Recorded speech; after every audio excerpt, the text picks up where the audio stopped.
they'll tell stories from the 70s where they would do 3 architecture tours, go get a drink at Billy Goat's, and come back to another tour. Things you can't even imagine that type of behavior now. Right.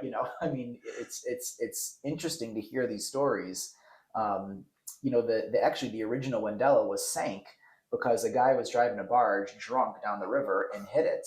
No passengers were on it. It was docked, but it sank.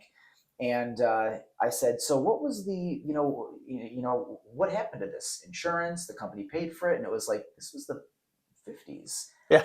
It was just open. It was like the Wild West. No, he just drove off and they cursed at each other and gave each other the finger, and that was it. It's like, wow. In fact, a quick sidebar. I've always heard that the laws are different on water versus land. Does that play into the river at all?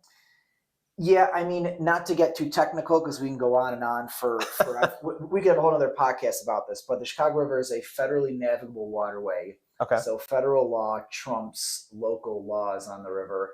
And this is a point of contention, especially in the last few years as business on the river expands. Yeah. I think the city would like to have greater oversight of what goes on, especially from a taxation perspective. But it is a federally navigable waterway. There's benefits to that. But laws are different on the federal waterway than on like a lake or even on land. Interesting. Yeah. So federal. That's interesting. So speaking to the thing, grabbing a drink after the tour, you could drive a car with 0.08, sure, blood alcohol level. With a boat, you could not at all. Oh, really?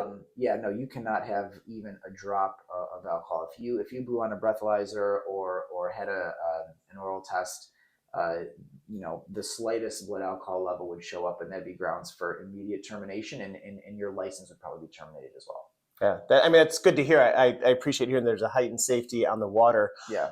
I'm in a car more often, so I almost wish that it was sure. that it was that direction as well. Very cool. So sorry for the sidetrack on the regulation. It's something I was always curious with. Yeah.